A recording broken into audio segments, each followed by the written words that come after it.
then you continue looking at it.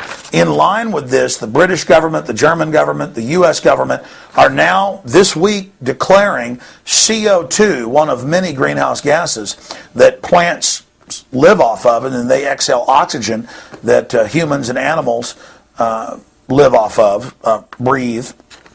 EPA rules CO2 is harmful.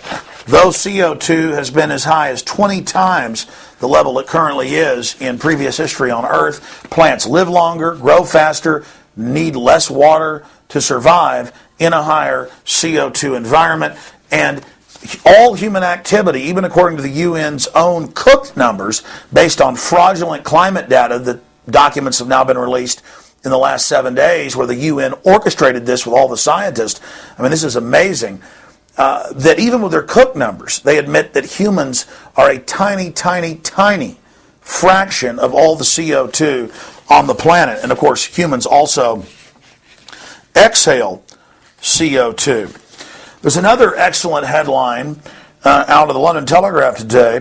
ClimateGate, Barack Obama's rule by EPA decree is a coup d'etat against Congress made in Britain.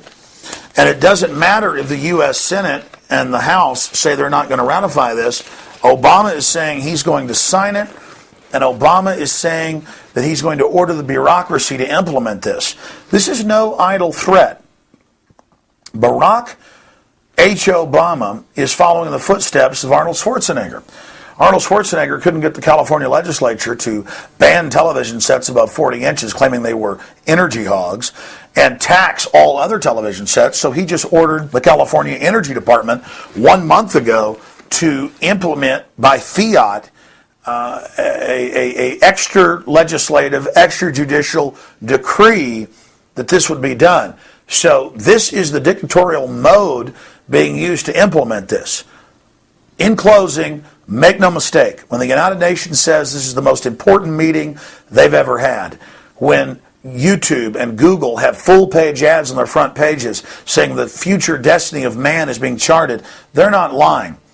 Open world government, dictatorial, authoritative, tyrannical world government is being formed right now, where the planet's elite will dictate all human activity and all manufacturing activity and all transportation activity on the planet. This is being done right now against you and your family by the very same central banks that have engineered the global collapse. Even McClatchy newspaper's done reports about how Goldman Sachs was planning the housing bubble, telling people to bet on it when they were betting against it so they could destroy their competition. This is about the parasites of our economy, the parasites of the world, setting up a private corporate government for themselves.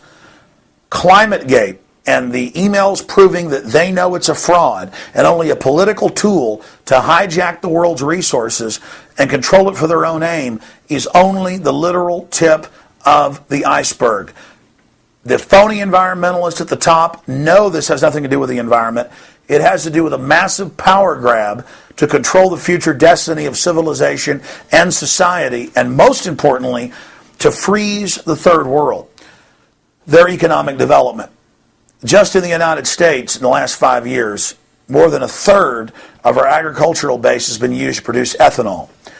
This has triggered, admittedly, a doubling in world food prices in the last 3 years, and riots, food riots, as people starve to death across the world. This is eugenics.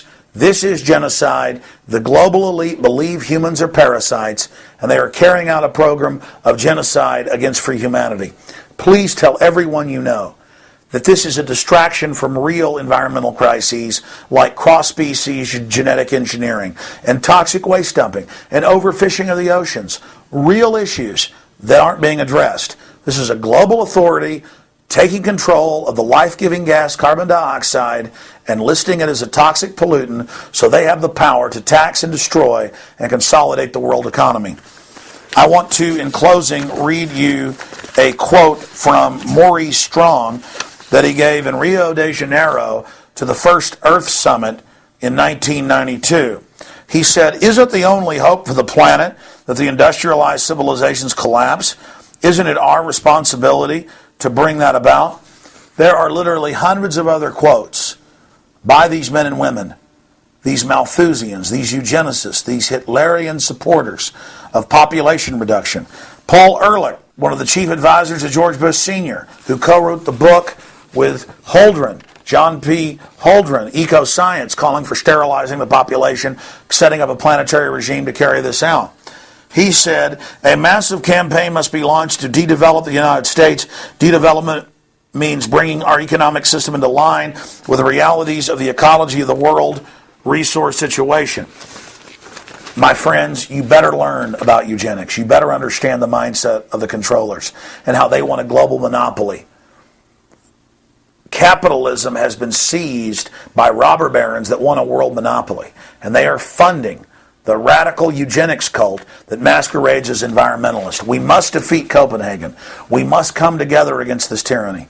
We must stand together and speak out and warn everyone. And we must demand that even though Obama is set to sign this treaty, that it not be ratified in the U.S. Senate. We must then block the states from complying with the federal bureaucracy, who will do an end run around the legislative process to implement this system.